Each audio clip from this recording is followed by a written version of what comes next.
Good evening, Alabama. This is the first live stream. I'm Jared Budlong. I'm running for Alabama governor in November of 2022. If you're watching this on TikTok, please go to that link and find the live stream that you can then participate in. I will be paying very little attention to this stream on TikTok. So come jump over to one of the other streams so that you can chat and we can have a conversation. So anybody else, you're on Facebook, Twitch, YouTube. The point of this video is to have you come on and talk to me as a future governor and tell me what your concerns are about our state and how you would like to see me affect change on behalf of you and the rest of our citizens who don't feel heard by the current candidates running for office. So that's our big deal right now. That's what we're running on. My campaign is going to be a human rights campaign. That is the extent of which I'm going to talk about my personal policies. If it comes up, I may chime in a little bit, but the whole point of these live streams is to hear from everyday citizens like myself who aren't running, who don't feel represented. So I'm hoping that we'll have people jump on who want to voice their opinion if they're from the state of Alabama so that I can hear from you and I can start building policy and campaign elements off of how you feel about our state. Because I don't want to judge it off of me and just me. I'm a guy from Daphne. So I want to help out the people that are in Chinchula, the people that are in, Birmingham, Huntsville, Opelika, Opp, Fairhope, Orange Beach, pick a city. If you're in the state of Alabama, I want to hear from you. So please jump on. Let me know how you feel. And it looks like we have our first guest here. I'm going to bring them on and hear from them here in roughly my area. I'll let them share as much as they want to. All right, King Bongsley. If you are a citizen of the TikTok community, you probably know who I am. I'm a political activist and very in tune with what's going on in the state because I got to be. So, me and you've had a couple of discussions beforehand and about what I think about what the state needs, but definitely need better police reform. Police officers should not be arresting people based on emotion, based on the feeling of that day, because I see a lot of that, where a minor offense, you would have gotten a ticket normally, and the officer just wasn't having it, just wasn't having, I don't know, your attitude or whatever it is. It's like, but police shouldn't be doing things based off of emotions anywhere, but definitely not in the state of Alabama, especially with the history of Alabama. Understood. So what, how has that impacted your life, if you can or want to speak about it? How has that impacted you directly? Because that's kind of my whole campaign right now is trying to figure out how our state has impacted the rest of our citizens, because it's impacted me in certain ways, but I'm not. The citizens of the state are not a monolith. Like any subgroup aren't monoliths. Everybody has a different experience of this state, but I'm hoping to find some common ground between large portions of our state that I can then not only campaign on, but actually follow through with once I'm governor. So what, if you're comfortable sharing some of those details, like how has the state impacted your life that you would like to see a change in? Well, I think you know the story. Anybody, again, who lives in the TikTok world has probably heard this, but I got attacked by a dog and I went to jail.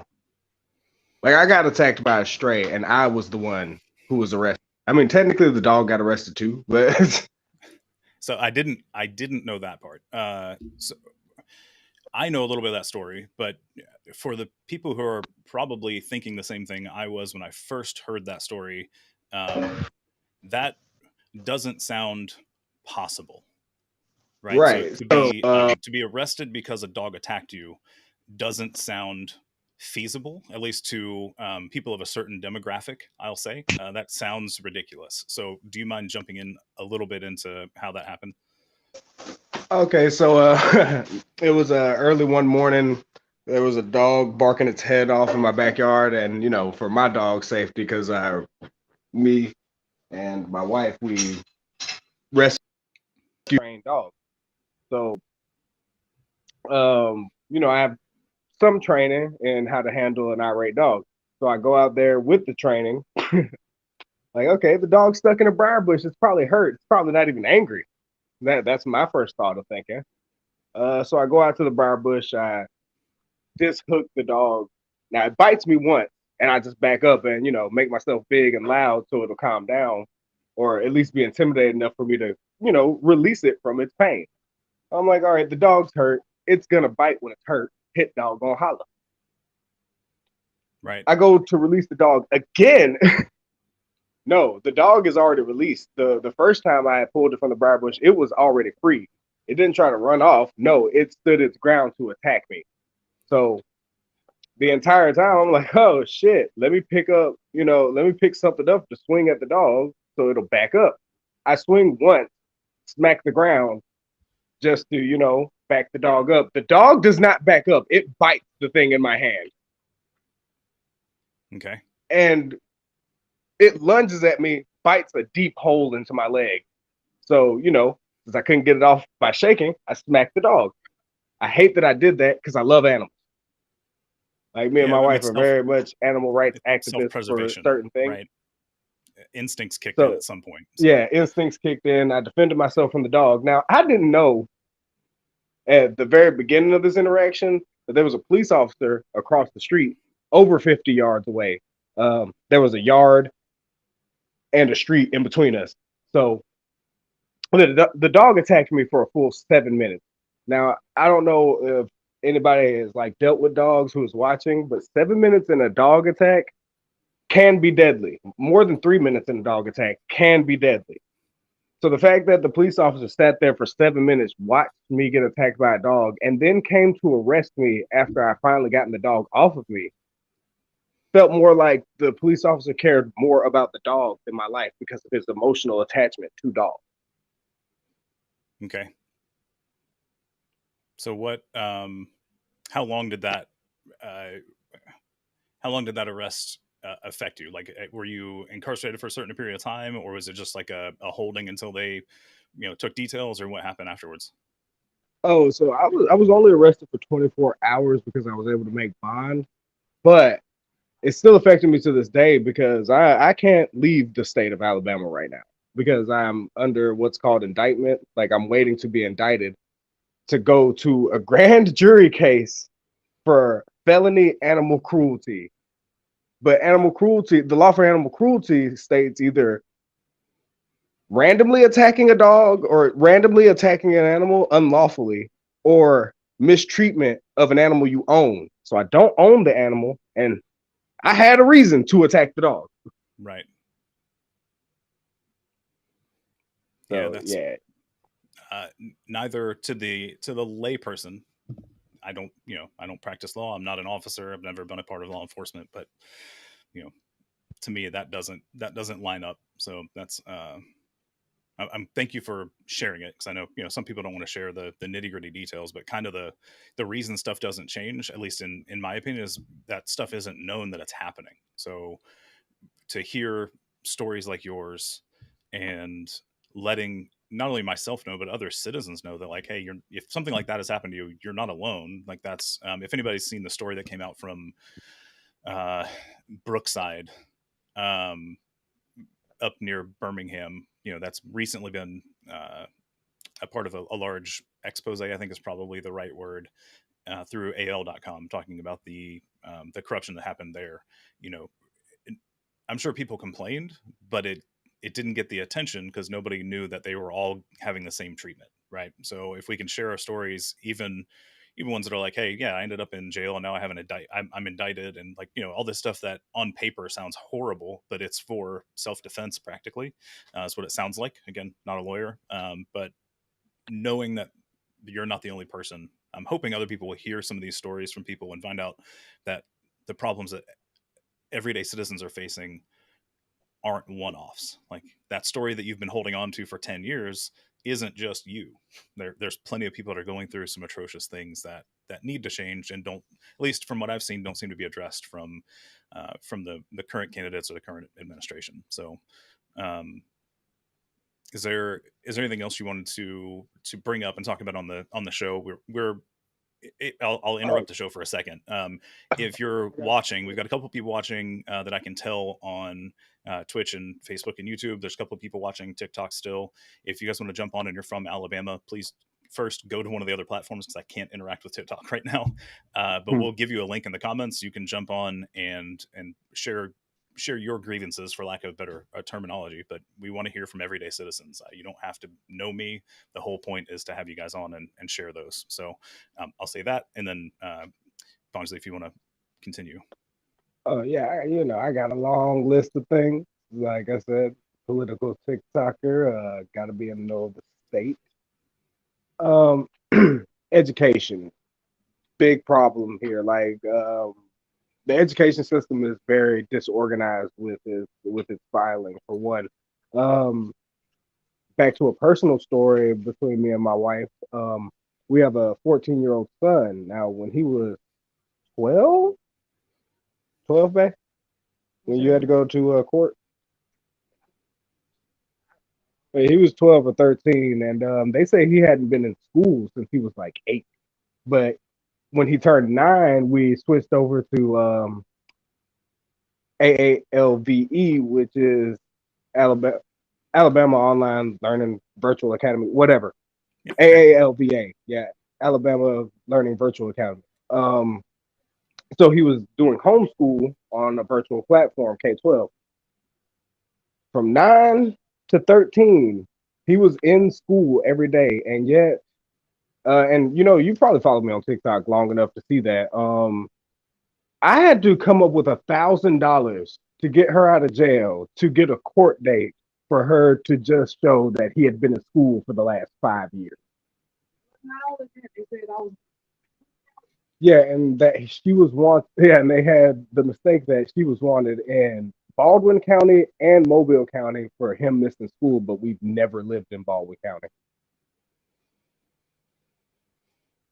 Sounds like different departments not talking to each other. Yeah. Did that? So you end up having a court date. I mean, that's missing, work or anything else. Was there any other ramifications from that situation? Yeah. We run the DHR investigation for a year, even though like we had proof that he'd been in school and doing and thriving in school. For an entire year, we were like worried that DHR was going to take our kid from us because they didn't have their paperwork together. Right. That's an ongoing added bit of anxiety. I can only imagine. I've got 3 kids, so like I can't imagine having been accused of not keeping your kid educated, and then also the extra layer of anxiety of just knowing that they could be taken away at any point in time. Can't fathom. Yeah, I mean, like I said, I have a list of things. Like, anybody who follows me on TikTok knows, like, I have lived both sides of the track. I'm a very educated and well-rounded man now, but as a teenager and young adult, I did some horrible things, like awful things. Like, I was a criminal, not a felon, but a criminal. So I will say that I have seen both sides of it, and it doesn't matter which side you're on. And I'm gonna get a little political here because you know what I do. Speak freely. No, speak freely. You're good. When you're a minority in this state, it doesn't matter which side you live on, man. Like that story with the dog, I'd been a law-abiding citizen for 11 years when that happened. I had nothing on my record that the police could pull up to say, hey, he's a criminal. I've lived past my statute of limitations on the crimes that I used to do. So there was no prejudging other than I was a black man and there was a dog in my backyard getting hit. There was no other indication that I was a criminal other than I'm a black man. So like we see it like citizen to citizen. No, like most local Alabamians don't hate black people, but the police, the politicians, we can feel it. We can see it. Like I have friends who have died to police because they pulled out a phone.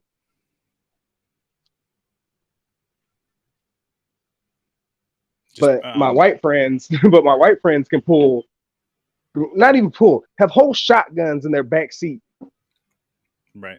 open on a gun rack, and the police officer compliments the gun rack. Right. Yeah. So earlier you said your friend pulled out a phone. Was that and not that it matters, but we're engaging in a story, and I'm curious about the details. Was that in like response to something happening to record the event, or was it just pulling out a phone to do it, like make a text or make a phone call? What was the situation? Just out of sheer communication and just getting to know each other a little bit more. All right, so yeah, it was to call their mom. Like we were teenagers getting harassed. Like at this time, I think the worst thing I had ever done was smoke a little pot. Okay. So we were getting harassed, and my friend pulled out his phone like, "Hey, I'm gonna call my mom, get her up here. Mom's a lawyer. She can vouch for us that we're not bad kids." And they winged him in the shoulder. And it was like, weapon. I don't follow the term. Oh, when you get winged in the shoulder, it's like the bullet grazed through you without hitting vital organs. Okay. Yeah, no, that's firearm went off. Gotcha. Okay. Yeah. So, yeah. Okay. And like, I think that was only the third time in my life at the time that I had ever heard a gunshot. So I was like, yo, terrified. Yeah. So yeah, I mean, like there's a couple of stories like, living on that side of the lifestyle, like where some stuff we weren't even doing anything and we still got harassed just because, we are minorities in a group. And yeah, some of us are wearing, colors, gangs. Anybody who follows me on TikTok knows that I used to gang. So no secrets there. And yeah, some of us, we're in gangs. Yeah, we're wearing colors, but we're not actually doing anything. We're playing basketball at the park. Right. So it's like we have many stories. Like just growing up black, I don't care what neighborhood you grew up in. And if you live in Alabama and you're black, you have a story of you being harassed by the police. And if you don't, your parents do. And if they don't, their brothers and sisters do. You can't escape it. I was going to say, depending on how old you are, the civil rights movement's only one generation away. Like, I mean, that's you would be hard pressed not to find somebody who either went through it directly or their immediate generation above them, aunts, uncles, parents, or grandparents, maybe depending on their age again, went through that. We like to, broadly speaking, generally the topic of the civil rights movement is always talked about as further back than it was, and black and white photos and things like that don't help the perception that it was longer ago than it actually was. We have photos of photos that are in color from that period of time, but most of the time when stuff gets posted, it's typically in black and white, and that just it gives a false. Yeah, I always like to remind people that that all of the photos were actually taken in color. Like color cameras have existed since like the 30s. So like all of those photos were taken in color. It's just that it was cheaper to mass print them black and white for history books. So the fact that, and I would like to point something out, the fact that we have history books back from the 90s, the 50s, all the way back to the 50s, with colored pictures of people like FDR and no, not FDR, colored pictures of like JFK. People, yeah, like JFK and people all the way back from like 1930 when the color camera was invented and the colored printing press was invented. We have all these colored pictures of these old white men, but when it comes to black history parts of history books, everything's in black and white. Doesn't matter what year the photo was in, everything is in black and white unless it's recent history from the 90s. Right. So I mean, I don't know if it's intentional. I'm not gonna say it's intentional to make everything No, seem like it's so far back. yeah, there could be. Yeah, I'm just being the consequences, whether intentional or not. The consequences make it feel like it's further back. Now, I will say, current publishing, and especially online, like those images are typically available. I'm not going to say the 100% because there's royalty issues and stuff like that depending on who the photographer was and how that works. But if you can get Right. the black and white copy, it's unlikely that you can't get the color copy in a lot of places. It's odd to have it still Right. popular to Right. put up Especially the black and because white. like the colored printing press is something that we have in our homes. Like you have a printer, right? Right. I have a printer.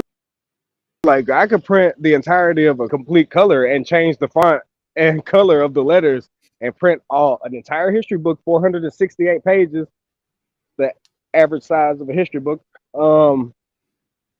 468 pages. I could print that shit off in an hour. So it's not like we can't do it. Not like you can't mass produce it. Yeah. It's But I'm not going to take up any more time from you. Well, I appreciate you jumping on. Obviously every time I schedule one, you're welcome to come chat if you have anything you want to share that you haven't previously, or if you just want to reiterate it, because there's limited people watching tonight, right? I think he dropped. So, Bongsley, I appreciate you jumping on. If anybody else wants to jump on, I'm going to hang out. Oh, he tried to jump back in. Let's see. So yeah, man. I think you got dropped a second ago, but I think I got lost. Yeah, you're always welcome to jump on and talk again. But anybody? Yeah, man, I'm out. It was nice. Yeah, as always. Yeah, and we'll chat soon. Stay in touch, and as stuff comes up, bring it up to me. Since there's nobody else sitting in the queue, I will address TikTok real quick because people are watching, or a few people are. If you're from Alabama and you want to jump on and talk about your situation in Alabama and talk about any problems that you're facing or things you'd like to see me address as governor, please head over to the link that's above my head on TikTok currently to find one of those streams and jump on and either post a question in the chat or ask for the link and we'll send it to you so you can jump on and actually talk live. Until we have more people jump in, I want to go over a few things. So one of the biggest things that we are facing this year as an independent, and my campaign as an independent running for office, is we need a bare minimum, like bare minimum of about 60,000 signatures on a petition for us to get on the ballot in November. So we are currently trying to clarify with the Secretary of State for our state about digital signatures and digital petitions. So a little bit of clarification. There is nothing in our state code that says we cannot gather digital signatures, but as of yesterday, I was told that that was likely to be, I don't know if thrown out was the word that was used, but if we submitted a digital petition in any way, that was likely to be thrown out or disqualified is probably the word they used. So my current question to them, and I'm hoping I get an answer sooner than later, is why? Because there's nothing in the code, and they couldn't point me to anything that day on why I can't submit digital signatures or a digital petition, since there's nothing in the code that specifically states we can't. So the reason I bring that up is if you know a lawyer who is willing to work with us to help clarify that and just make sure we're not wasting time with a digital petition, digital signatures, I would love to chat with them. Please get them in touch. There is a feedback form on our website. Check the profile that you're watching the stream on and have them go there. Or if you have their name, you can submit some feedback and just say, hey, saw the live stream, wanted to give you this person's info, and you can reach out to them. Like, you don't have to know them necessarily, but if you know that they understand election law and would be willing to help out, we would greatly appreciate it. So no, elections are coming up on November 8th. Mentioned that for sure. That's going to be up on November. So long as we're on the ballot, we would love to have your vote. If it's a write-in campaign, I would still love for you to write my name in. But we are aiming for being on the ballot with plenty of petition signatures That way, the ones that do get invalidated for whatever reason, we still have the minimum requirements. So I don't have anybody else sitting in the wings. I planned on being here for 2 hours, and I don't want you guys to be bored. So we're going to do something on the fly here, and I'm going to wake up my second machine, and we're going to look at some bills. I hope you guys are ready for this. So I'm going to use openstates.org, and that is a great way to keep up with your the bills that are running in your state. I'm going to pull my mic down a little bit so I can read. And looks like we have somebody in the chat watching in 2 places. Oh, sweet. Thanks, Rose. Appreciate it. It's one of our out-of-state supporters who's trying to help us out with the campaign. So if you want to help out, go to the website. I'm pointing up, but go to our website and fill out the newsletter, sign up, and let us know you would like to help in some way. So let's take Alabama. We've got some bills in place. Let's see what recently has been submitted, shall we? Let's see. We are going to filter by being introduced, and we'll go back down the line.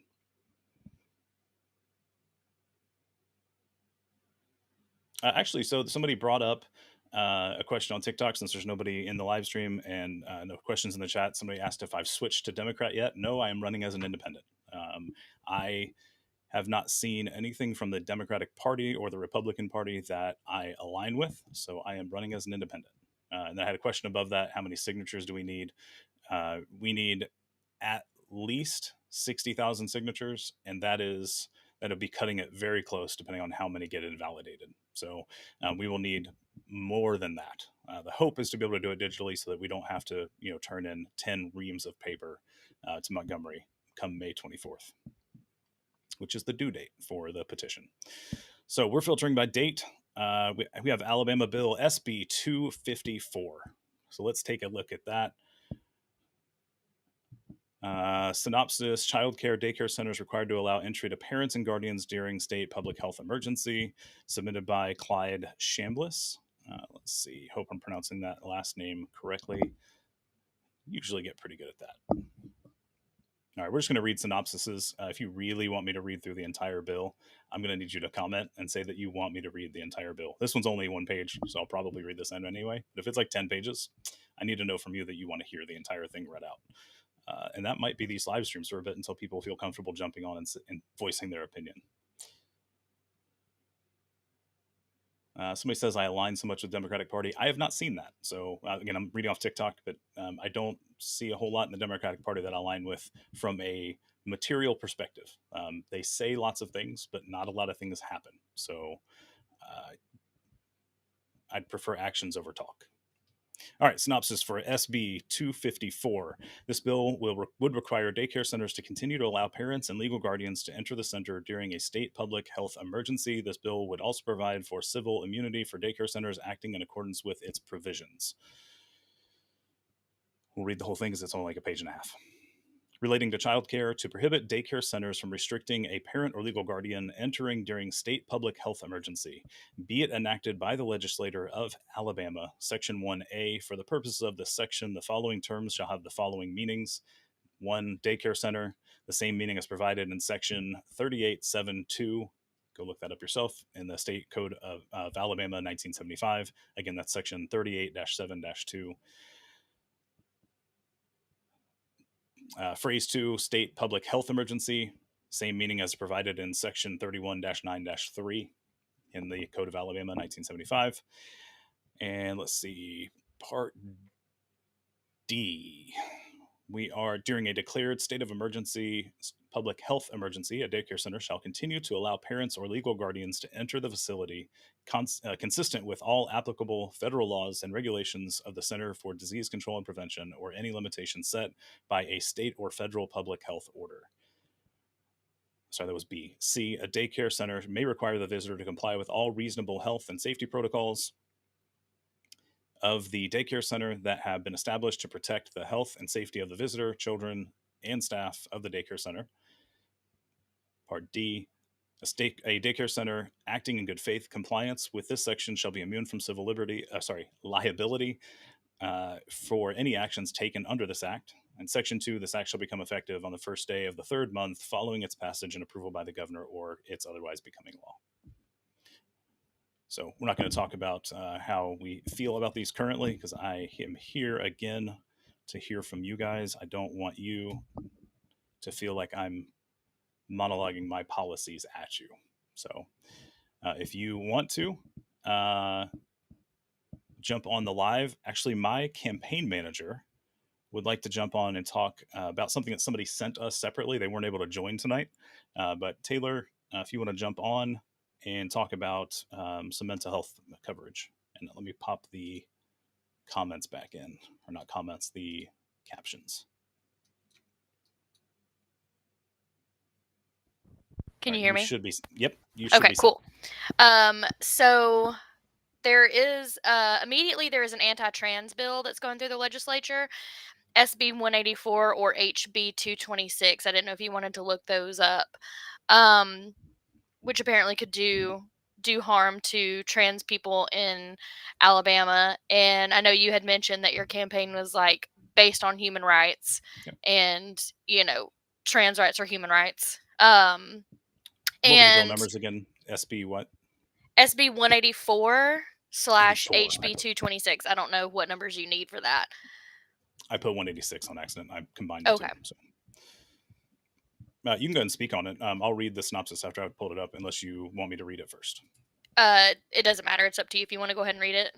Yeah, I'm really close to pulling it up. So there is an amendment. I'm not entirely sure. Let me open that up and see what the amendment is as well. And that way we're not missing anything. Okay, so that's line 10. All right. So on line 10, there's an amendment. So I'll try to keep that in here. Okay. All right. So this is SB 184. This bill would prohibit the performance of a medical procedure or the prescription or issuance of medication upon or to a minor that is intended to alter the appearance of the minor child's gender or delay puberty, with certain exceptions. This bill would provide for the disclosure of certain information concerning the students to parents by schools. This bill would also establish criminal penalties for violations.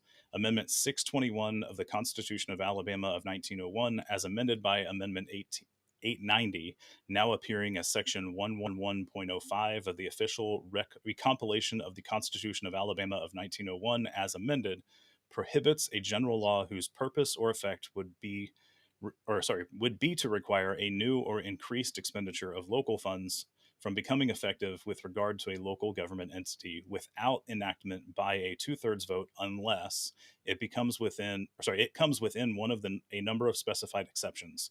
It is approved by the affected entity, or the legislature appropriates funds or provides a local source of revenue to the entity for the purpose. The purpose or effect of this bill would be to require a new or increased expenditure of local funds within the meaning of the amendment. However, this bill does not require approval of a local governmental entity or enactment by a 2/3 vote to become effective, because it comes within one of the specified exceptions contained in the amendment mentioned above. Reading that out loud, I don't quite follow which exception it falls under, because I don't think that's clear until further. If I guess, it's a synopsis, it's covered later. So that's the synopsis piece. The only thing I will point out, because it is a 10 or 11 page bill, I will point out that the criminal penalty falls under a certain section of this bill. It's not the entire piece. It is for, I believe, Section 3. Let me jump to that to make sure I'm not misquoting the bill real quick. Let's see, because that's one of the shorter sections. Come on, scrolling through.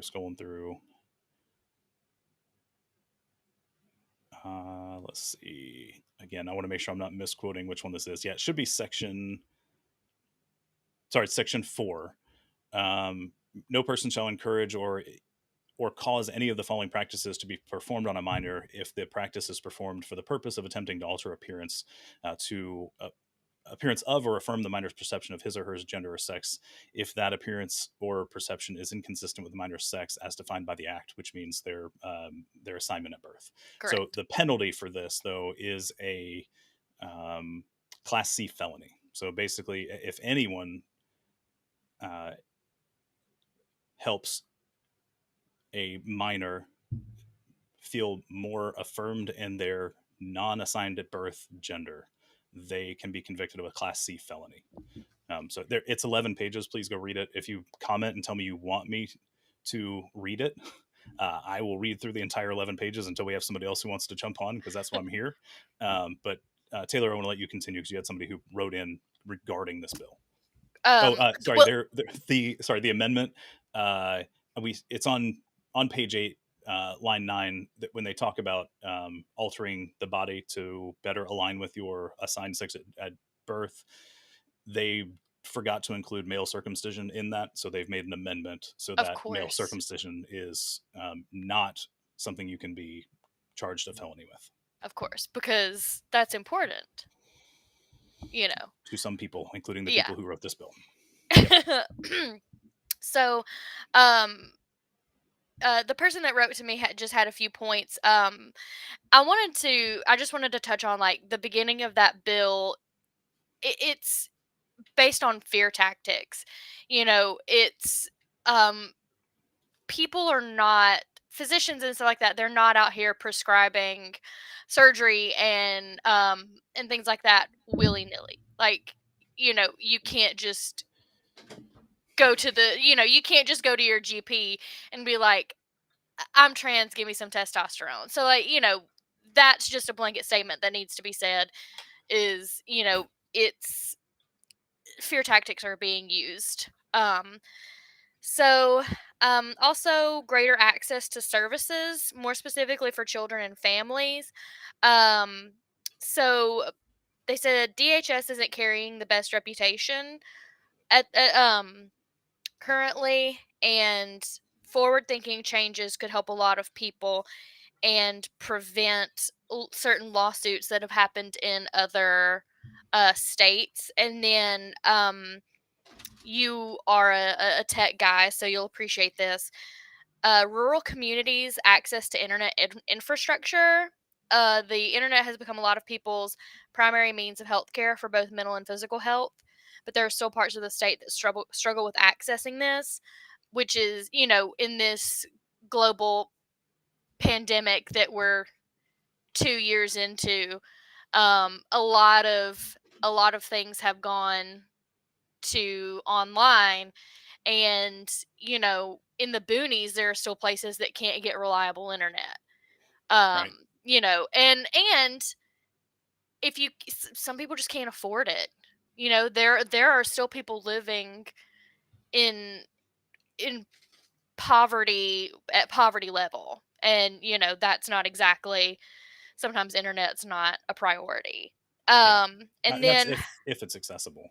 that's if it's accessible. And it reminds me of a story I did on a kid that lived, actually he grew up like maybe a mile from my house, but he had different diagnoses and was having trouble getting mental health care in Alabama, and so was going to other states to get appropriate health care. And it's like, you know, or maybe he Right. wasn't, I think he went to Atlanta at one point, but he was having to drive like to Montgomery, to Huntsville, you know, all over. And, you know, that's not feasible if you're Right. in a lower income family. And then just more access for community mental health in general, counselors and community outreach and stuff like that. So Right. um, that would be beneficial to those who struggle. Right. I'm not sure if you guys can hear the kids knocking on the door behind the camera. Oh, really? I don't know if you guys can hear it, but I can. So TikTok, I'm running for governor of Alabama. If you want to jump in the conversation and hear the other half, we're live streaming on several platforms, which are mentioned here. Please go jump on those, because I can't keep up with both streams. Sorry.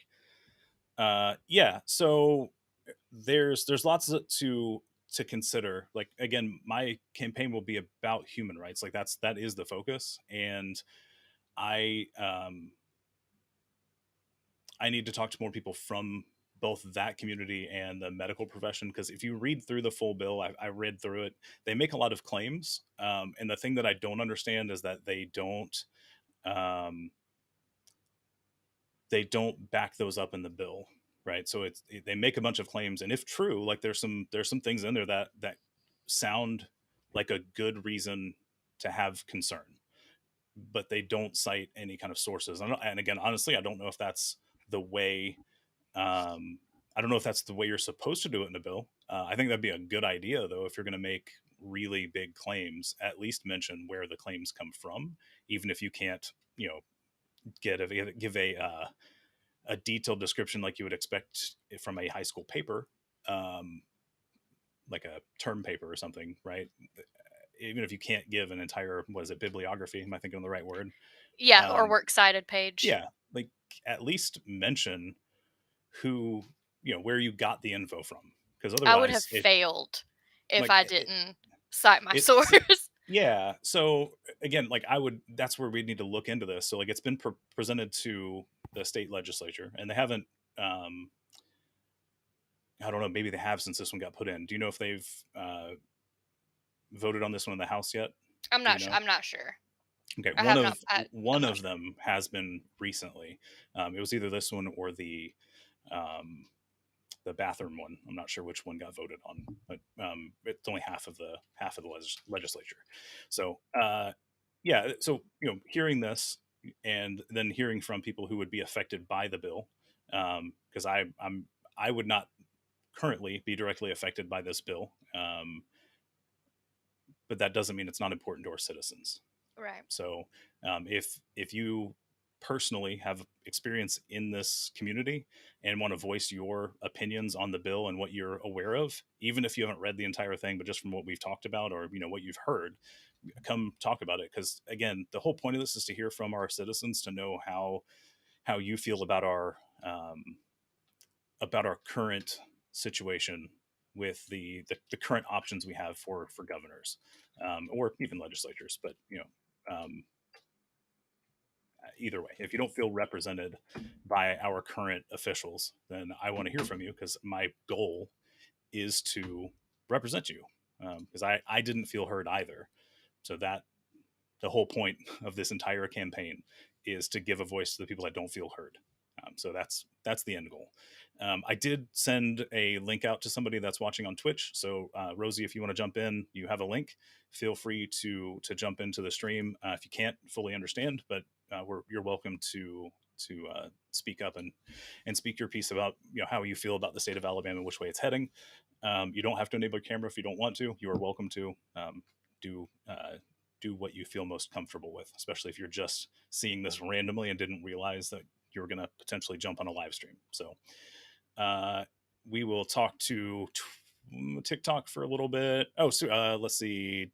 Demonic Dami jumped over from TikTok. Awesome. Thank you for joining. If you're from Alabama, please, there's a link. Hopefully you can see right above yours, the comment above yours. You can jump on the live stream if you're from Alabama and want to voice your opinion. If you're just here for support, super appreciate that. I will take a second to shamelessly plug the website. If you go to jaredalgov.org, it's actually www. It matters currently because weird little bug that I'm running into, but www.jaredalgov.org.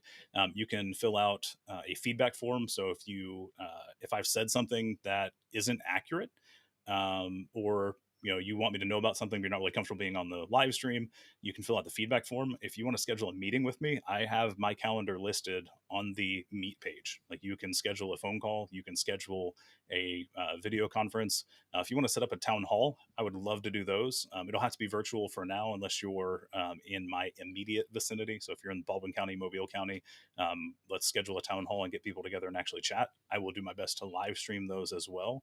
I want this to be as open and available and accessible, hence the closed captions, the manual closed captions, in case in case Twitch, YouTube, Facebook, in case any of those mess up their closed captions, at least we have a hard-coded version going in the background and on the live stream. But Dami, you're not from Alabama, you're here for support. Appreciate it. Thank you.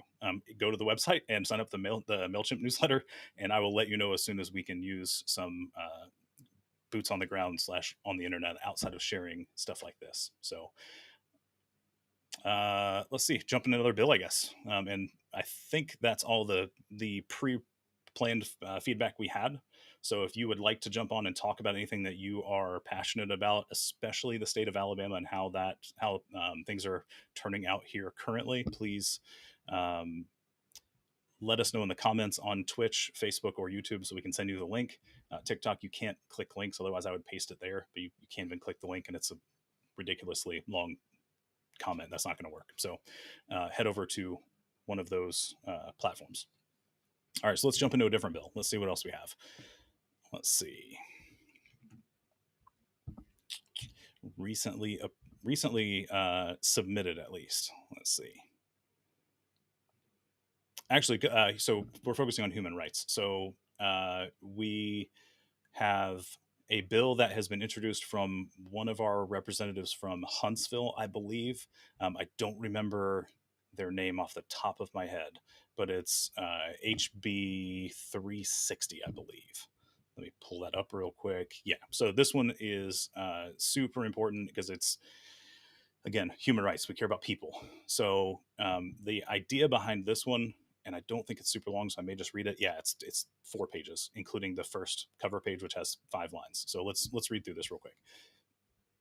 Under federal law, a pregnant woman who is eligible for medical assistance under Medicaid must be provided medical assistance for a period of 60 days after giving birth. This bill would extend the period during which a pregnant woman who is eligible to receive Medicaid assistance under Medicaid may continue to receive Medicaid assistance from 60 days to 1 year after birth. So the synopsis, we're going from 60 days to 1 year after birth with Medicaid care for existing people who qualify. So we'll read through it real quick.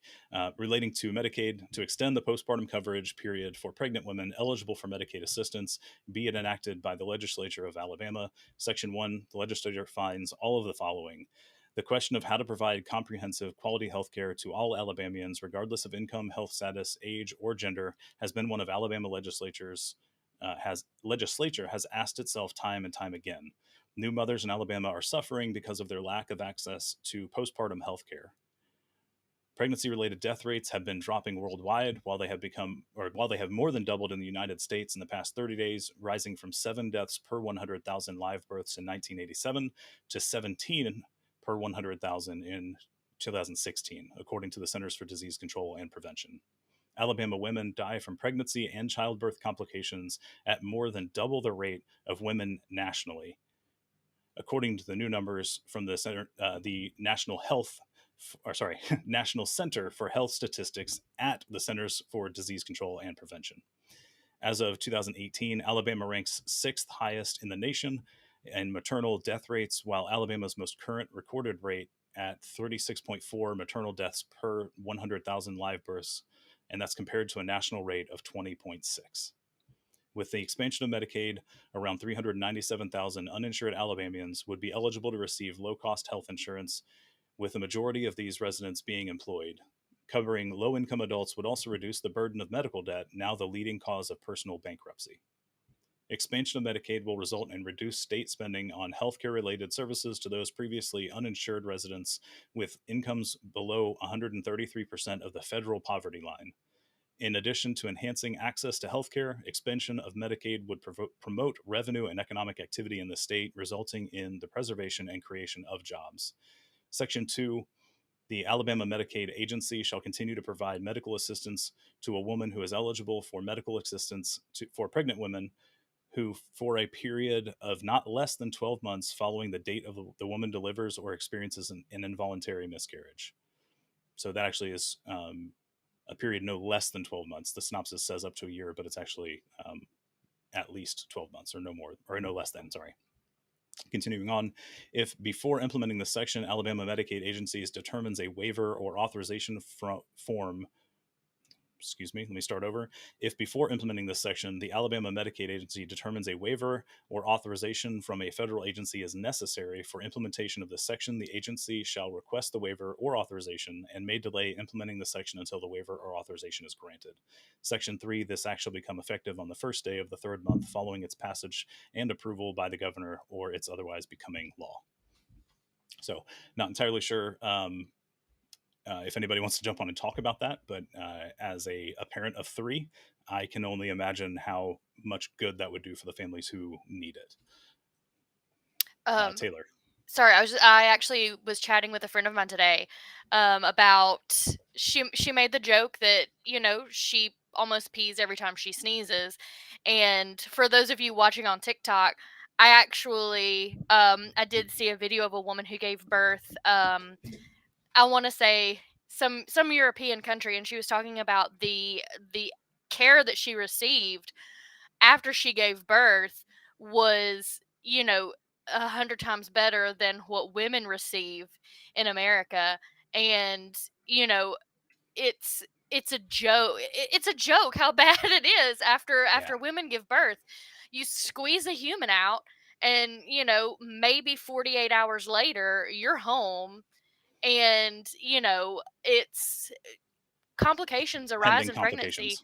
Yeah. Yeah, complications arise in pregnancy, not to mention postpartum depression and stuff like that. And that stuff doesn't go away in 60 days, Right. you know? So I mean, I think this would do so much good, and hopefully America's, after birth care won't be such a joke. Well, it will be, but it's a step in the right direction. So all of that to say, any of these bills, whether however you feel about them, they are currently like prepared and submitted. So however you feel about them, reach out to your current representatives and let them know how you feel, pro or con. Definitely reach out. It looks like Rose was able to jump on. So Rose, I'm going to bring you on and give me a second to enable closed captions so that people can follow along, just in case that they can't actually hear you. Perfect. Okay, so we should be set. As soon as you start talking, this should start working. Okay. Can you hear me? I can. Yeah. Thank you for jumping on. Awesome. Yeah, no, definitely. I wanted to actually, because of all the the pregnancy bills you've been talking about, I went on to the Alabama Legislature .us. So it's slightly different than the website you're on, but I kind of just wanted to see them listed by topic. And that's one of the quick ways to do it. And there are so many abortion bills right now. I think there's 8. 1, 2, 3, 4, 5, 6, 7. Oh, there's 7 abortion bills right now that have been proposed in just 2022. Like 8. Yeah, and 2 months. Yeah. Yeah. And there's 3 specifically that I can see that outright try to ban it in one form or another, 2 of which allow for civil action. Like, I don't even understand that part. That one is just so strange to me. But so yeah, I kind of for the current atmosphere that we're in, at least in how many different cases are headed their way up to the Supreme Court, or their state Supreme Courts regarding abortion. It's striking to me how hard southern states are pushing at, like, really it kind of feels like a Gish Gallop of legislation, hoping to eventually get one through that the Supreme Court can't fight. I haven't heard that term in a very long time. Gish Gallop. That's if I remember correctly, it's essentially just saying so much that eventually something like sticks or gets through. Yes. Your opponent, it's a debate tactic. Your opponent can, like, basically you're throwing so much at them they can't argue. Gotcha. Okay. Yeah. Yes. So I am not able to have kids, so I will never speak on this from a personal level ever. Like I can't, because I don't have that capability. But as a parent, I have thoughts. I don't want to put them out currently, because again, that's sure. This isn't. That's why I want people like you to come on. This isn't me saying these are Jared's policies. This is what we're going to do.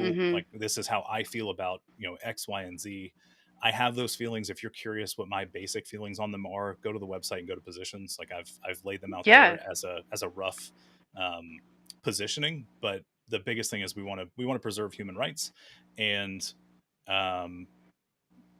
that is the base of any policy I'll be making. So as long as we're not pulling away from human rights, we can have a discussion about stuff. But as soon as we start trying Absolutely. to pull away human rights, I don't know if I'm the candidate for you.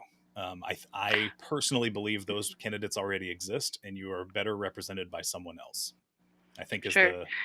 the best way to state that. And I'm gonna look to Well, the chat on TikTok, because there are some people in there that will yeah. correct me if that is in an inappropriate way to phrase that.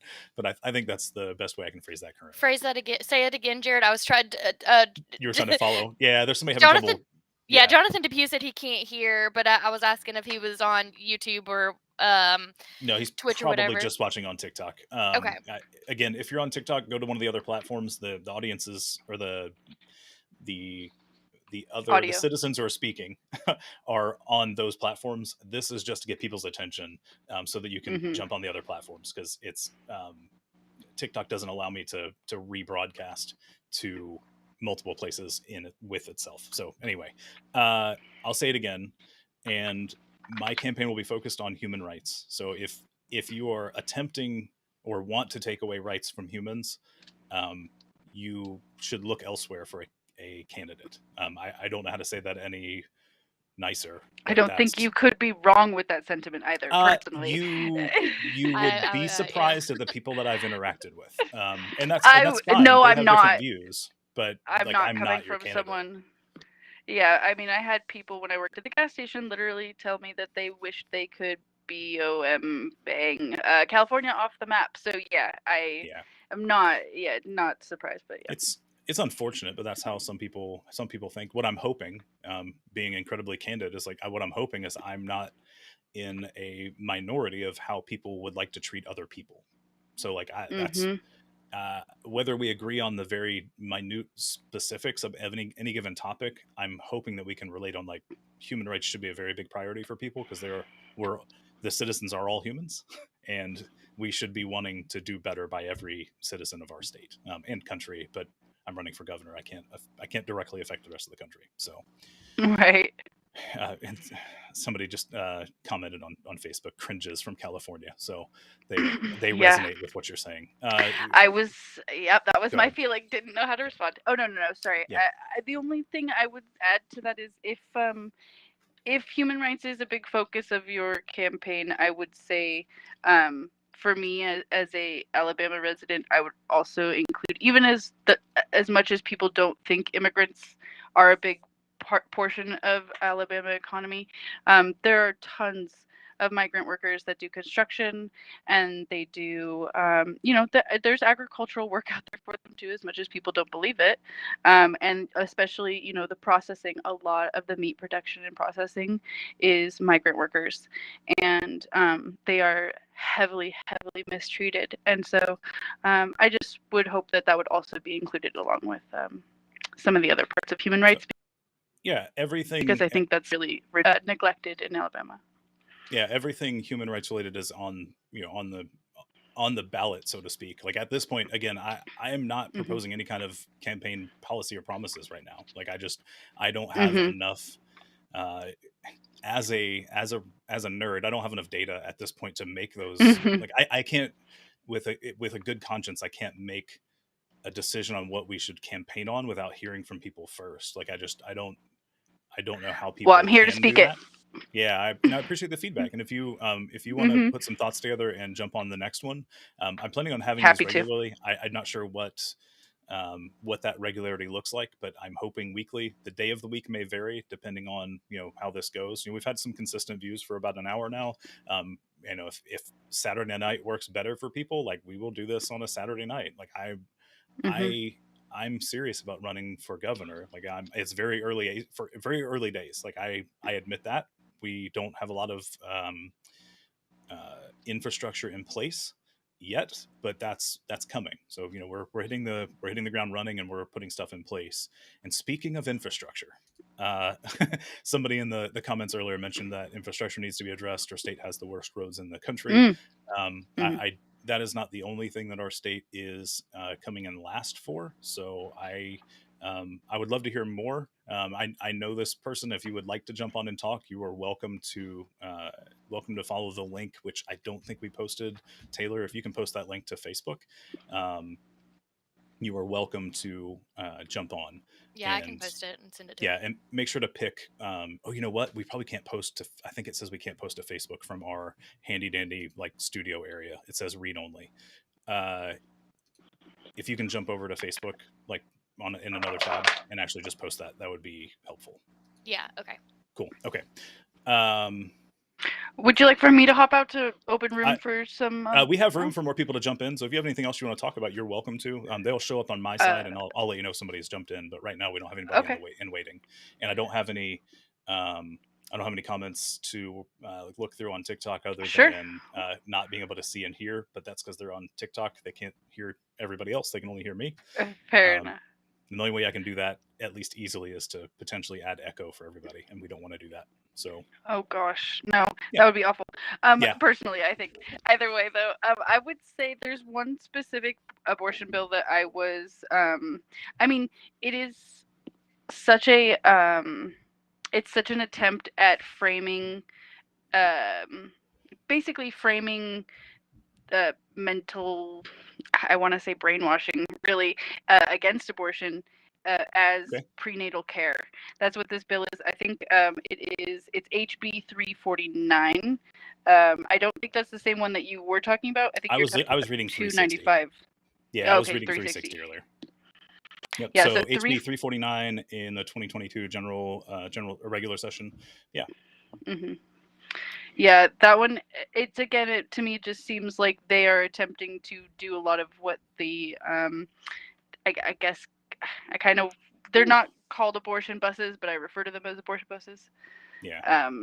Where they try and talk you out of having an abortion. Sorry. Yeah. No, I was gonna say this one is literally 20 pages long if you count the intro page. Oh so, yeah, 19. Yeah.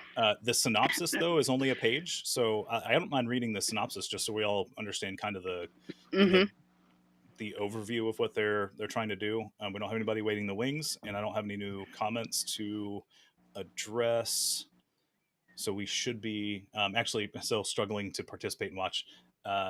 Depew, if you will jump on one of those platforms up there, you should be able to participate. So far, Twitch, Facebook, and I believe YouTube have all had comments coming through. So you should be able to come in. You said Before TikTok you is start, better for Jared. audio. Oh yeah, go ahead. No, I just wanted to touch on what she said about the abortion buses. Yeah. It's pretty gross because they're bait and switches, and they're advertised as her choice and stuff like that. Like that's actually the name of one in Alabama. And it's all about her choice and stuff like that. And then you get in and they do the ultrasound, and they are supposed to use targeted language. Hey mommy, don't you love me, mommy? Like that's what they're Exactly. told to do. It's pretty horrifying. And I want to say it was maybe a John Oliver episode, but the information that they can give, they can just straight up lie. They can tell you that you can have an abortion all the way up until birth. One lady said that condoms were absolutely ineffective at preventing birth. They got it on film. Somebody was like, hey, birth control, can I use condoms? And they were like, nope, those are ineffective. So they can just straight up lie and manipulate, and it's gross. Gotcha. And it's legal. It's legal. Yeah. So I'm going to attempt to read the synopsis. It's about a page long, so stick with me. If you have comments, post them in. If you have the link, everyone on every platform should have it at this point, I think. YouTube, if you're watching and don't, mention it and we'll post it in the comments. But synopsis for HB 349. Existing law requires abortion providers 48 hours before performing an abortion on a woman to provide the woman with a state-produced pamphlet of pregnancy-related services in this state. This bill would require a physician before performing an abortion on a woman to confirm that the woman has received a free resource access assistance offer.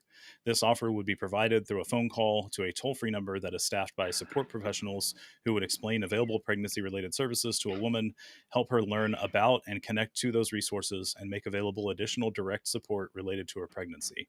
This bill would make available substance substantive services to help pregnant women and parents of young children navigate existing private and public resources to support their pregnancy and parenting, and would establish a process to ensure every woman seeking to obtain an abortion in Alabama learns about these services prior to an abortion. This bill would also support follow-up services for women after birth of their children, including referrals to source resources in their community and public assistance programs. So that's the bill that we're talking about now that that Rose is concerned about currently, and Taylor as well. Is there anything else you have anything you want to mention regarding any kind of human right? It could be, it doesn't have to be health necessarily.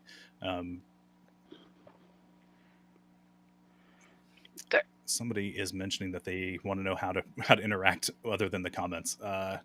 Hey Taylor, can you ping TJ and give him a link? I can. Okay. Yes. Thanks. You're welcome.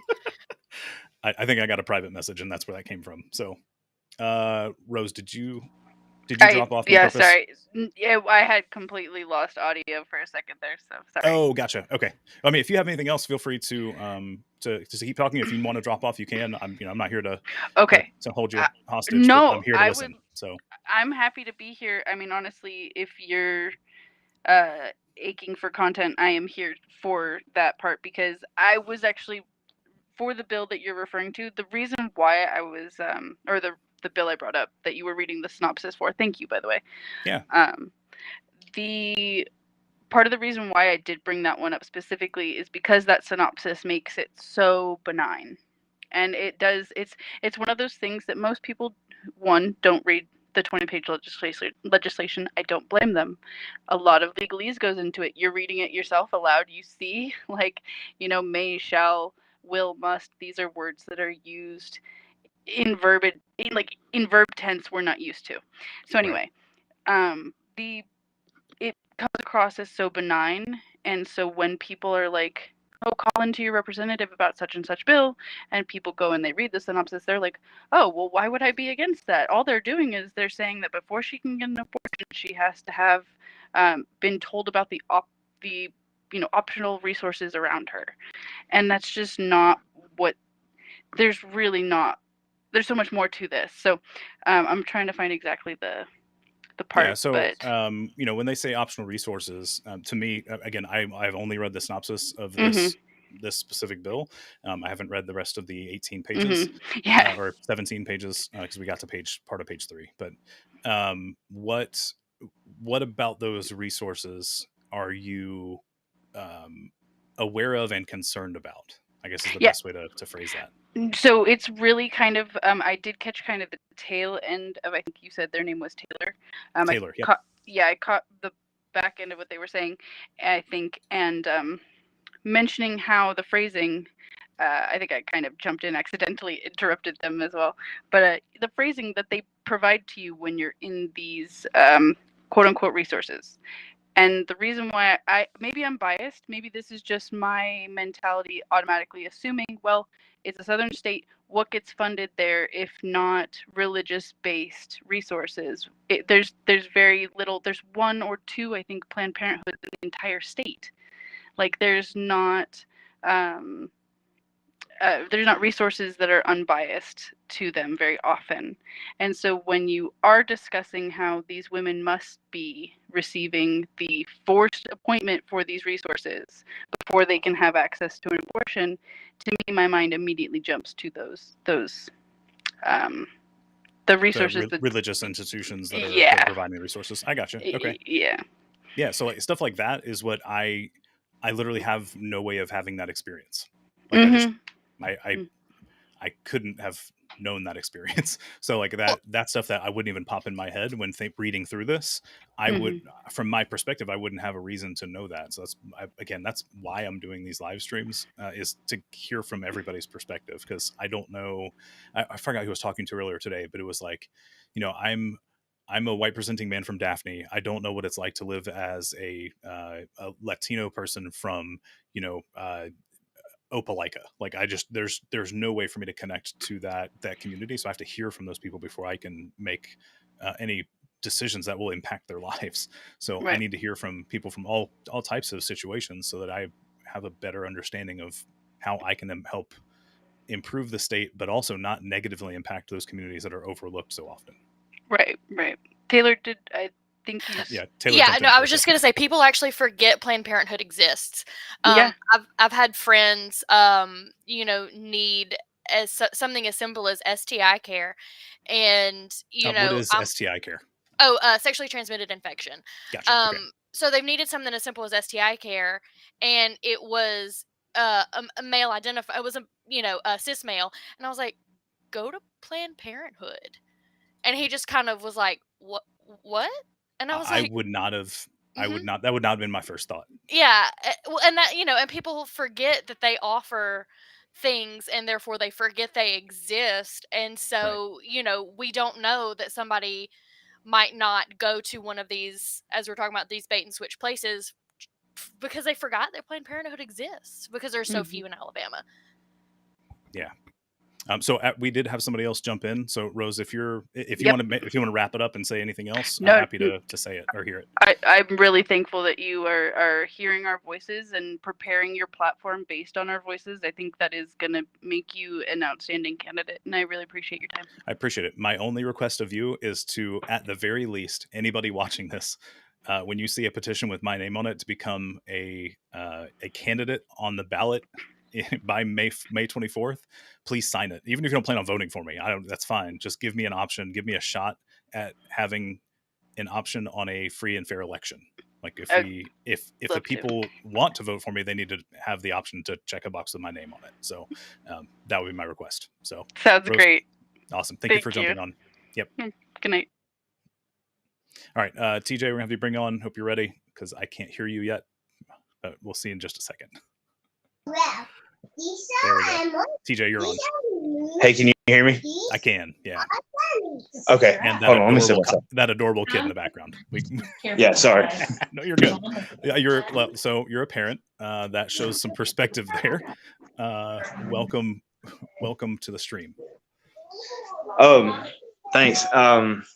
Yeah, I jumped in, and the reason I brought up infrastructure was you guys were looking for content. I wasn't trying to bring that up in the middle of the healthcare discussion. It was just by the time I commented, I changed topics. Yeah. Okay, so where I live, our generation is definitely all about human rights and things. I mean, that is by far important. I mean, people need to be treated, fair wage, a fair shot at making their lives better. But also where I live, I work in a very much working class community, and I live just outside of the Montgomery, class, where they're down there mismanaging our funds that we send them down there to the legislature, and we can't even drive on decent roads here. I'm halfway between Birmingham and Montgomery, and we watch the state officials come here all the time because of the emergency station here, and I can't even drive around here without busting a tire every 3 weeks because I live right off a major highway that is supposed to be state funded, and all of the state legislatures where they live, their roads are properly maintained, and we can't even. We have to rotate tires every 3 weeks. I mean, it's ridiculous. Right. I don't like working my tail off and then having to send money to these people, and they can't even give me decent roads to go to work. That's not right either. Yeah. And Taylor brings up a point that she put in the comments, but roads, having poor road conditions can impact you in a way that not a lot of people are thinking about. Not everybody has the cash to just replace those tires or fix the shocks on their car from hitting really big potholes and things like that. It brings in extra maintenance on your car as well. So there's lots of extra expenses. Yeah, because even just driving around the road, that adds up. That we may not always have that extra money to fix the car because they can't be bothered to fix potholes as the size of Texas. That's a lot of people. I understand that's not a lot of priority to people, but where I live, I live between I live between interstate exits, and we have to travel these roads every day. And you would think as much as the Montgomery legislature folks come here, they would know how terrible it is to come through here, and that doesn't bother them one bit. Yeah, and I think, and if I'm reading into this too far, let me know. But it sounds like you're mentioning you have to travel every day, but that's not just for fun and kicks and giggles. Like that's a work, going to the grocery store.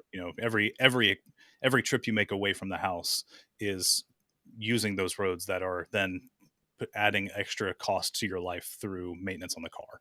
If I'm inferring the conversation there, I don't want to speak on your behalf, but and the other major issue, the current legislature passed that gas tax hike in the middle of the night without giving any kind of warning to voters. They did it under the guise of it was going to improve our highways. Well, the only improvement to highways I've seen is always in the corridor between Alabaster and Birmingham, where the money always goes. It doesn't go anywhere else to fix normal people's lives around here, So you're seeing it on some of the major like highways and interstates. Well, I don't know if it's be interstate at that point, but the major highways that is getting the funding, not the side streets and things like that. Yeah, or the actual, they use the guise of that gas tax to literally fix 3 exits between Alabaster, like the Oak Mountain exits, and then up there to where Jefferson County starts. And it's always the Shelby County crowd that sees the benefits of those tax hikes. Gotcha. And that's where a lot of our state legislature lives, is the Mountain Brook and Shelby County areas. Are the ones that see the benefits of that money. It's never the regular working people. Yeah, and then Rose, who was just on, mentioned in Twitch that it's a huge impact because it also it makes other methods of transport, like public transport, impossible to have and or use. So having poor roads, they're not going to send buses or something else because that's more maintenance. Oh yeah, especially not the rural communities. Yeah, and then and Rose, we're talking about very, very rural parts. I don't know if you call it the rough location, but in between Montgomery and Birmingham is a very rural section of our state. So if you're watching on TikTok, please jump over to one of the other platforms. I can't pay attention here, and you can only hear half of the conversation. So definitely jump over to one of the other platforms. My main complaint is, like always, Alabama can't seem to manage funds properly. They take in these dollars, and majority of us never see the actual benefits of where the tax money goes. Yeah, that's a concern. Thank you for bringing it up. I'm having Taylor take notes behind because I'm trying to pay attention to the conversation, but she's taking notes on any topics that are brought up, and that way we can start, collating that data, I think is the right way to phrase that, but putting it all together and finding out what the people care about. So I appreciate you jumping on. Is there anything else you want to mention? No, I mean, I'm not trying to be all over the map. I was just, I live, like I said, bring up anything about you. I live just outside of the state officials are here in my county a lot because we do the farming and the agricultural stuff here. Mm-hmm. And then we've got that emergency operations station here that deals with the tornado damage and that kind of stuff. And so we see state officials here all the time, and we never see the benefits of that. So that's why I've lived here in this county for 7 years. And it just never seems to get, no matter how much money and how much the current legislature taxes us, it never seems to get any better conditions. Gotcha. So, we've got it written down. And again, I'm not making promises about anything right now, but that affects a large chunk of our state. And it sounds like you're not heard by the current administration and or candidates. So we're definitely adding that to the list. I appreciate you jumping on. Yes, sir. Awesome. So that's like I said, that was just something I thought could be beneficial to y'all's thought process. Yeah, no, I appreciate it. So, all right, man. I'll holler at you later. Awesome. Have a good night. You too. Bye. Thanks. Rose in the comments over on Twitch mentions there's a bus in Tuscaloosa that only goes around the college. So there's, it's public transportation, but it's only benefiting a small group of people that it's potentially serving. So let's see, TikTok. We don't have any questions. It doesn't look like. If you're watching this, I got 7 or so people watching on TikTok. Head over to one of the other platforms and jump on if you want to have full access to the conversation instead of just my half, which is definitely not the point of this stream. Please head over to one of the other platforms to get the rest of the conversation from the other guests that are here and jumping on.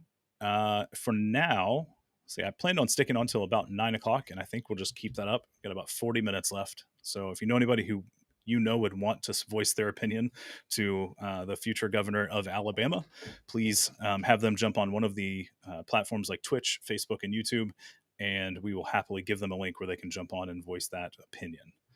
I am going to go back and look at some more of our bills that have been proposed, since I don't have any more comments coming in and no one waiting in the green room, so to speak.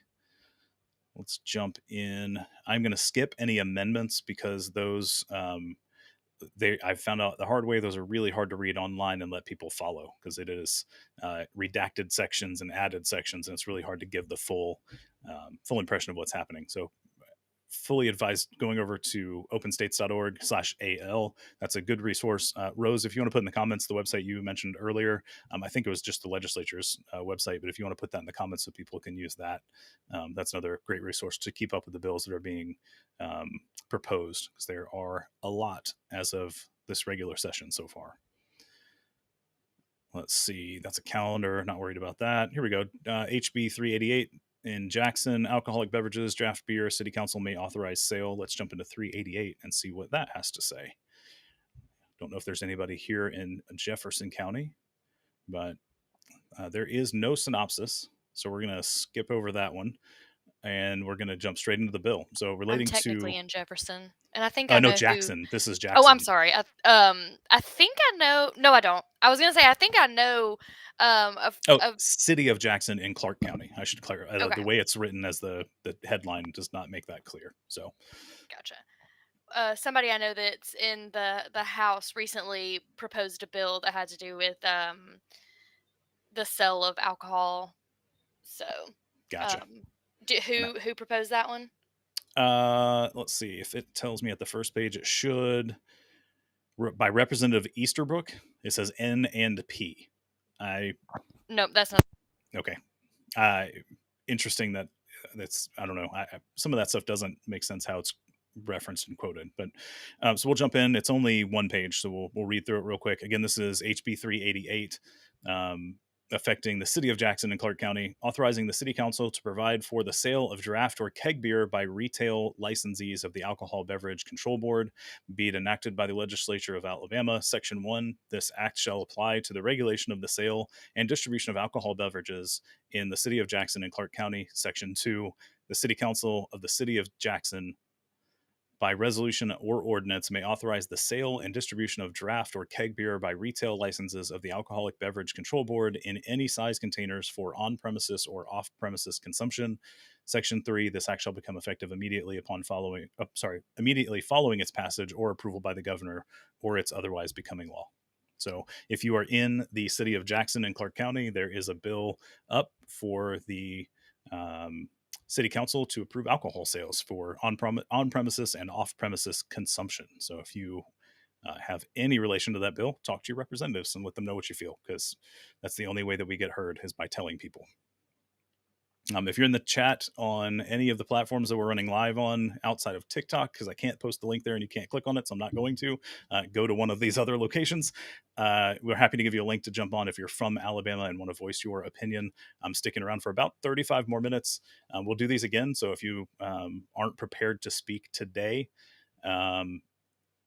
feel free to get in touch through the website, fill out a feedback form, and let us know when you would like to meet. Happy to do it on another day of the week. If Wednesday evenings doesn't make sense, if you want to do it Saturday nights, let me know. I'm happy to schedule one of these. My only request is if you request me to schedule it, that you will then help promote it to people who want to be heard as well. So it's not just a dialogue between two people. That's my only request. I take that back. There's two. Sign the petition when you can so that my name gets on the ballot. So let's jump back. Let's see. Code no, yeah, that's TikTok comments. We're going to ignore those for now. We have random people that ended up jumping on the live, so we'll ignore that for now. Let's see. That was 388. The next one is an amendment. SB 243, taxation, sales, and use taxes. Upper Sand Mountain United Methodist Larger Parish Incorporated exempt from state, county, and municipal taxes. I am not sure where Upper Sand Mountain is. Let's read through a bill. And if you guys don't give me something to talk about, we're going to keep reading bills because they're important, because they affect people. And sometimes they affect, every time they affect human rights in some way. I'm pretty sure that's an accurate statement. If somebody disagrees, put it in the comments and we'll chat about it. Synopsis for SB 243. Under existing law, the state imposes sales and use taxes upon certain persons, firms, or corporations. Counties and municipalities also impose various additional sales and use taxes. Certain entities are exempt from state, county, or local sales and use taxes. This bill would exempt Upper Sand Mountain United Methodist Larger Parish Incorporated from all state, county, and municipal sales and use tax. A bill to be entitled an act to exempt Upper Sand Mountain United Methodist Larger Parish Incorporated for the payment of all state, county, and municipal sales and taxes, be it enacted by the legislature of Alabama.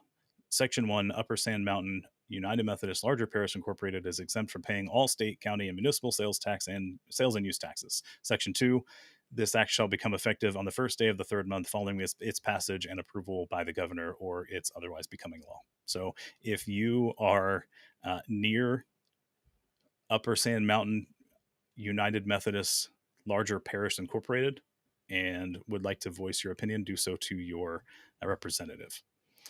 Let's see. TJ asked about us doing signing petitions. Currently, the only option is for physical petitions per the state Secretary of State, their legal department. They have not given me a good reason we can't do digital petitions or signatures. Working on it. If someone knows a lawyer who would like to chat to make sure that we are not shooting ourselves in the foot, I would love to talk to them. Please fill out the feedback form on the website with some information and I will reach out to them. If you know them personally and want to have them reach out to me, have them fill out that feedback form. But we would love to talk to a lawyer about that, just to make sure we are not wasting time.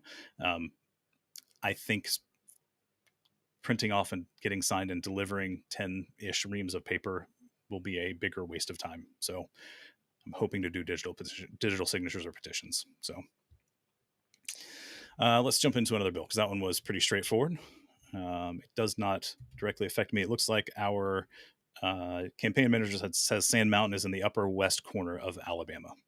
So if you're watching this and know somebody in that area, please let them know there's a bill that could be impacting them. Let's see. Amendments. Constitution of Alabama of 2022 adopted and proposing ratification of the 2022 general election. Well, that seems relevant. It looks like we're passing something that's going to affect the 2022 election. Let's see what this is about.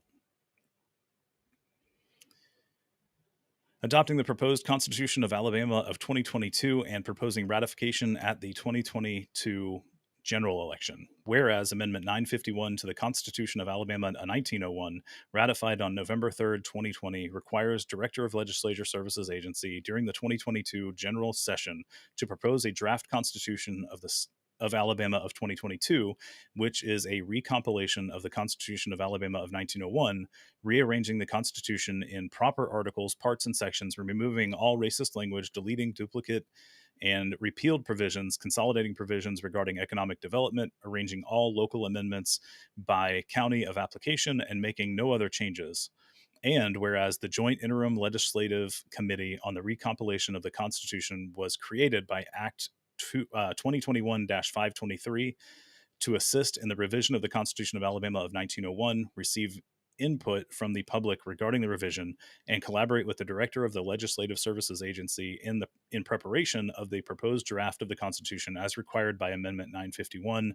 And whereas the Joint Interim Legislative Committee on the Recompilation of the Constitution was comprised of Representative Merica Coleman, Chair, Senator Arthur Orr, Vice Chair, Representative Danny Garrett, Senator Sam Given, Representative Ben Robbins, Senator Roger Smitherman, Miss Anita Archie, Mr. Greg Buttress, Mr. Stan Gregory, and Mr. Al Vance. And whereas during 2021, the Joint Interim Legislative Committee on the Recompilation of the Constitution held numerous public meetings to discuss the proposed recompilation of the Constitution, received input from the public, and collaborated with the Director of the Legislative Services Agency in the preparation of the proposed draft recompilation of the Constitution.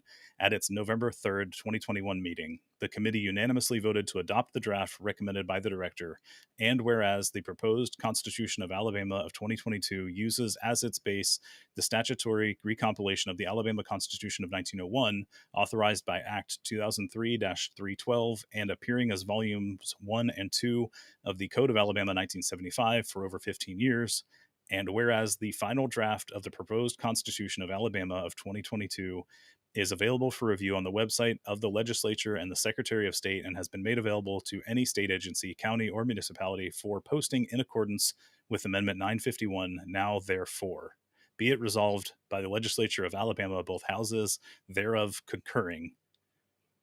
That was a mouthful, and I'm going to take a sip of water. So hold on. Oh, goodness. Be it resolved by the legislature of Alabama, both houses thereof concurring that A, the proposed Constitution of Alabama of 2022, prepared by the Director of the Legislative Services Agency, with advice and recommendations from the Joint Interim Legislative Committee on the Recompilation of the Constitution, as well as members of the public through the process, complies with Amendment 950 of the Constitution of Alabama of 1901, and only arranges the Constitution of Alabama of 1901 into proper articles, parts, and sections, removes racist language, deletes duplicative and repealed provisions, consolidates provisions regarding economic development, arranges all local amendments into the Constitution by county by application, and no other changes.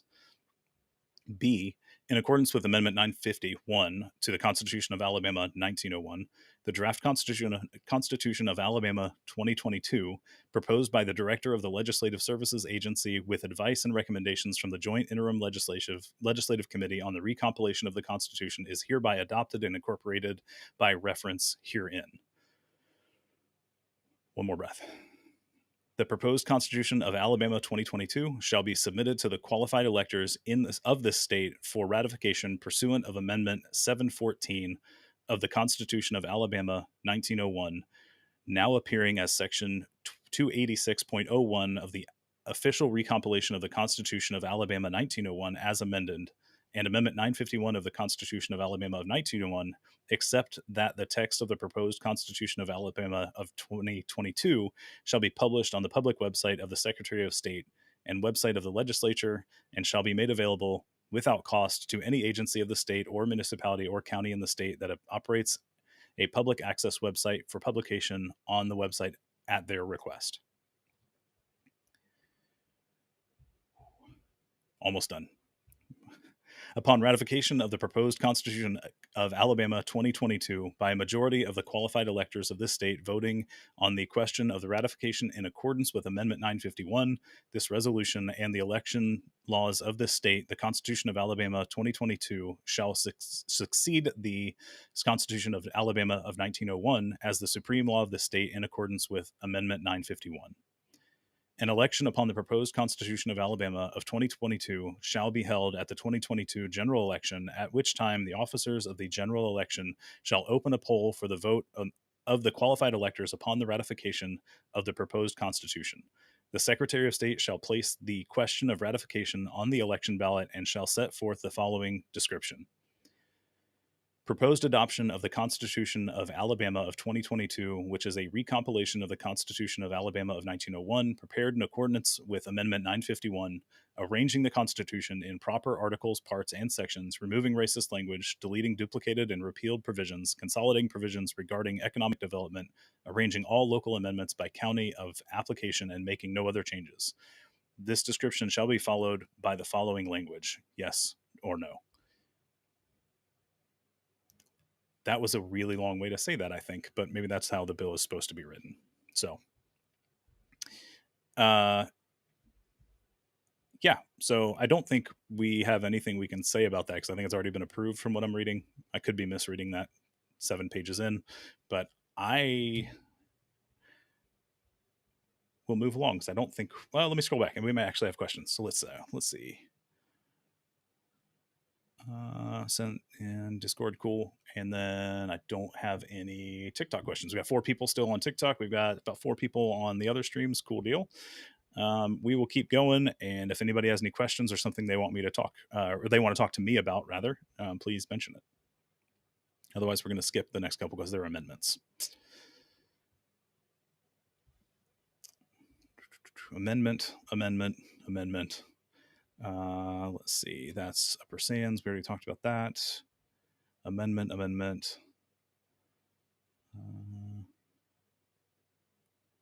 Okay, so we have Bill HB 396. Let's jump into that one real quick.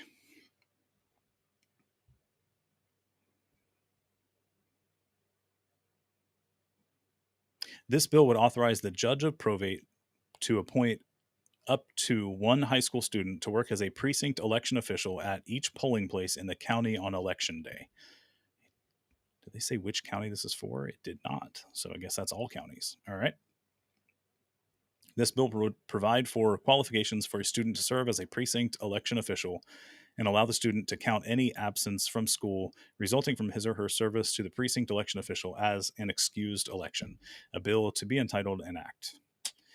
Related to elections, to authorize a judge of probate to appoint up to 1 high school student to work as a poll worker at each polling place in the county on election day to provide qualifications for the student to serve as a precinct official and allow the student to count any absence from school resulting from his or her service from as a precinct election official as an excused absence. Be enacted by the legislation of Alabama. Section 1A, notwithstanding Section 17-8-1A, Code of Alabama 1975, the judge of probate in each county may appoint no more than 1 student for each precinct to serve as an appointed precinct election official. To be appointed as a precinct election official, the student must meet all of the following qualifications. 1, be a high school student at the time of the election for which the appointment is made. B, be a resident of the county or municipality for which the appointment is made. 3, be enrolled in a public high school, any accredited private high school, or home instruction program. B, the duties of the student precinct election official appointed pursuant to this section shall be determined by the officials in charge of the election in the county or municipality, provided, however, the duties may not include either of the following. 1, determining the qualifications of a voter in the event a voter is challenged. 2, operation and maintenance of any voting equipment. So part C, student precinct election officials appointed pursuant to this section shall at all times be under the supervision of a poll manager of the election while performing their duties at precincts. D, before performing any duties, student precinct election officials shall attend all required training for precinct election officials of the county or municipality and any additional training considered necessary by the officials in charge of the election at or in that county or municipality. A student precinct election official who works 4 or more hours in a day during school hours on the day of an election or any day of training shall be entitled to an excused absence from school for the purpose of Chapter 28 of Title 16 Code of Alabama 1975. Section 2, this act shall become effective on the first day of the 3rd month following its passage and approval by governor or its otherwise becoming law. So we've got a couple comments about this one. I don't understand the reasoning behind the bill being written. If it's not in the bill, I don't want to speak on behalf of anybody. the question is whether or not this is being proposed to help high school students understand the election system. I don't know the intent. They didn't put the intent in the bill, so we can't answer that directly. What you could do is reach out to Representative Rogers and ask them why they proposed this bill. Or reach out to your representative and ask them why this bill is being proposed. If you don't want to reach out to somebody who's not your direct representative, that would be my suggestion at this point, because I can't speak on their behalf. Thoughts on HB 322, or did you cover that one already? We jumped on a little late. No, that's okay, Anita. We can get you a link to jump on the live stream. I'm not here to put my thoughts about situations on certain things. Like, that's not what I'm here for. I'm here to learn more from our citizens. So if you would like to jump on and talk about HB 322, you are welcome to do so. I don't believe that we talked about that one already. But even if we had, you are welcome to come say your piece about it, because you were not here already and you are still a citizen. So let's have you on if you would like to. You can have camera off if you don't want to show your face, but if you want to jump on and talk about it, we'd love to have you. I believe you're commenting from Facebook, which we can't do from our app that we're using currently for some reason. I'll have to look into that later. It gives me a learn more, so we'll look into that for next time. So hopefully we can comment directly back to Facebook during the next live stream. So while we wait to hear back from you, I will remind everybody that the election, the actual voting will happen on November 8th. Before that, though, we will need to get my name on the ballot so that we can have a fair and open election for all of our citizens who would like to feel heard and don't already by existing candidates. So when you have the opportunity to sign a petition with my name to get me on the ballot, please do. Even if you don't plan on voting for me, I would still love your support of me being on a ballot as a part of a fair and open election and a part of the democratic process. So I would thoroughly appreciate that. The question has been asked multiple times, so I'll just answer it again. I assume we're going to get that question. We are aiming to do a digital petition. We are still waiting on the legal team for the Secretary of State to give us clarification on what will immediately disqualify us, because the legislation written around getting an independent on the ballot was written in 1975.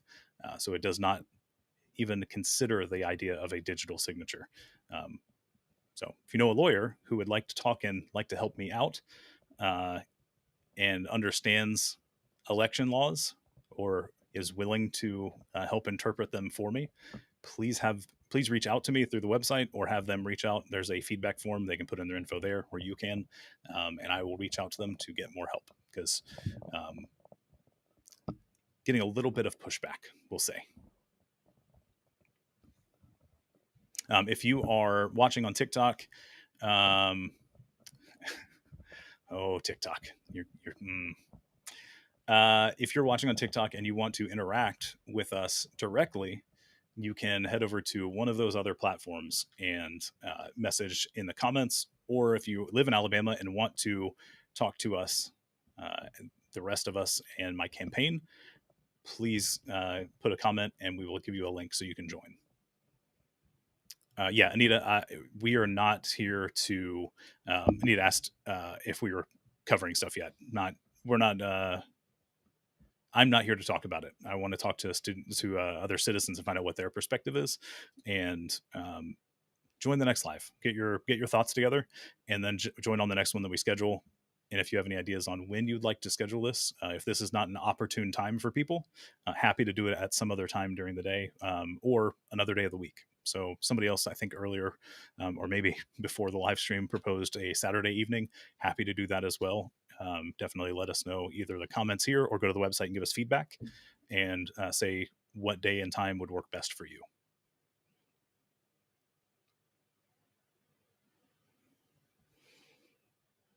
Rose, you're offering some help on the petition side. That would be awesome.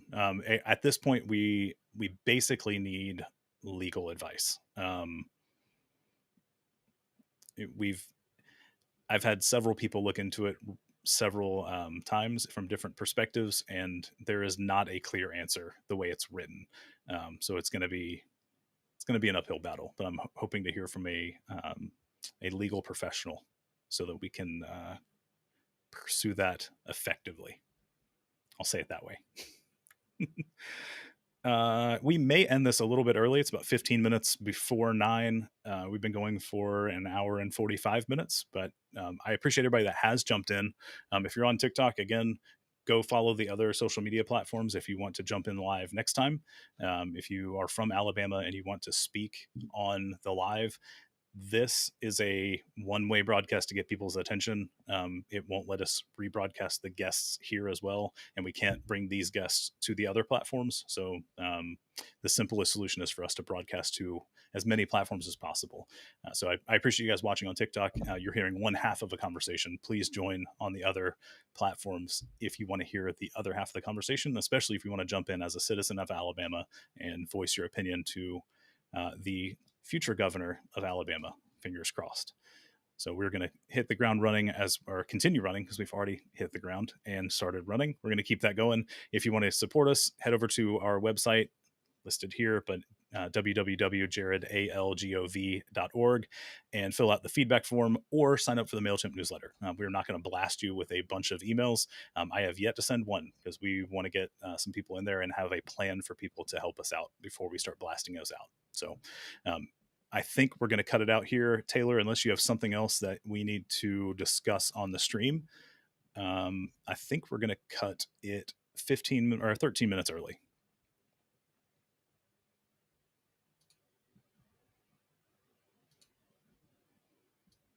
I don't hear you currently. You might be muted.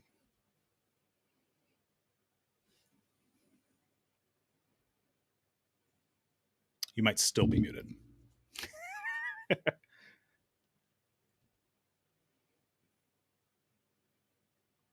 still not hearing you. Oh, okay. So cool. We've got comments from our campaign manager that we were good to go. So I appreciate everybody hanging out. Again, if you want to join us, like/subscribe to the various social media platforms of your choice, and you should be notified the next time we schedule a live event. If you're in Alabama, we want to hear from you. We will give you a link to join on the live stream, and you can speak your piece to your future governor of Alabama. You have a great night, and we will see you soon. If you have questions, go to the website. Have a great day. Thanks, everybody.